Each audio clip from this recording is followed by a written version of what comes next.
The Legend of the First Unicorn. Once upon a time, in the kingdom of Scotland, a young prince lost his smile. Everyone tried to make Prince Donald smile. His friends invited him to picnics and parties. The royal baker decorated cakes for him. The court bard wrote songs for him. The castle stonemason carved fountains for him. But the prince couldn't find his smile.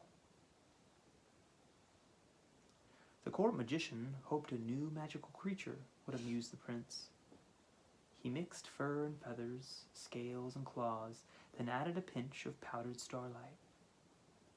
A new golden animal appeared, but it was fierce and frightening, and it wouldn't help anyone smile, so he banished it from the castle. The magician's granddaughter, Hannah, wondered if she could invent a different magical beast. In her happiest dreams, she often chased, but never caught, a pearly white animal. Perhaps chasing the dream animal would help her friend Donald find his smile. Later that night, Hannah crept back into the magician's workshop. Hannah worked until dawn, inventing a creature with the elegant body of a horse, the nimble hooves of a goat, and the glittering horn of a gazelle. This new animal was gorgeous and glowing and calm. Hannah told him, "You are a unicorn." Then she opened the door and let him go. Hannah ran to Donald's bedchamber and dragged him into the balcony. "Look." "What's that?" asked Donald. "He's the first ever unicorn." "He's beautiful." They watched the unicorn gallop into the trees and out of sight. Donald sighed. "I wish I could see him again." Hannah hid her grin. "Let's go follow him into the forest." Hannah and Donald chased the unicorn all day, but they never quite caught up with him. He led them to the best places to play among the trees. Whenever Donald and Hannah stopped running, to splash across streams or weave leafy crowns, or duel with wooden weapons, the unicorn stopped galloping. He was never out of sight, but he was always just out of reach. The prince didn't catch the unicorn or find his smile, but by sunset, when they left the forest, his eyes were sparkling. The next morning, Hannah and Donald returned to the forest, hoping to get closer to the unicorn.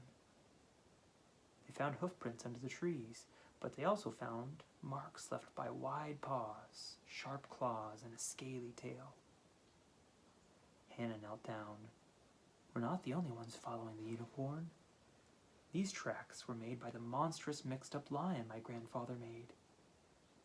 Donald said, "We must find the unicorn before the monster does." But as they ran, they heard a roar.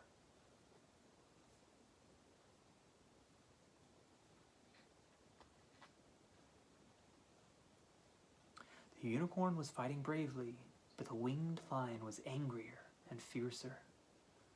"We need powdered starlight," shouted Hannah. "I'll fetch it if you help the unicorn." She ran off, leaving Donald staring at the monster's ripping claws and snapping fangs. Donald took a step back. The prince had already lost his smile. Now he was losing his courage. He watched the furious beast circle and leap, and realized he might lose the unicorn too. Donald took a deep breath, gripped his wooden sword, and sprinted towards the battle. The boy and the unicorn fought side by side.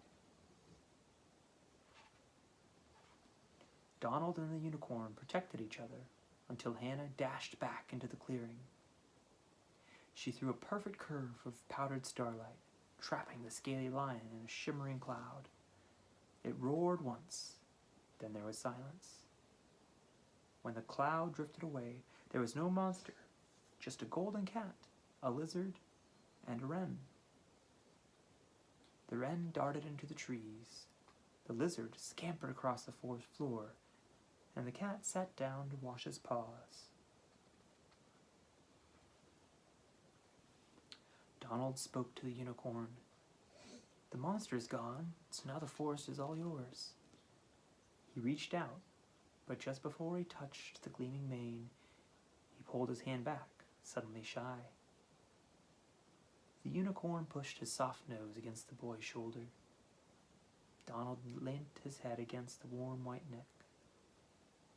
Donald smiled at the unicorn. Then he smiled at Hannah. The unicorn turned and galloped deep into the forest. Donald and Hannah ran back to the castle to tell everyone the story of the prince finding his smile. As they grew up, Hannah and Donald often visited the forest. They sometimes saw a flash of white through the trees, but they never got close to the unicorn again. When the prince became a wise king, with a clever magician by his side, he asked the castle stonemason to carve 99 unicorn statues. King Donald placed the stone unicorns all over his kingdom, so the people would never forget how the prince found his smile. That's why there are unicorn statues in castles and towns all over Scotland. And that's why, if you stand quietly in a Scottish forest, you might glimpse something magical hiding among the leaves.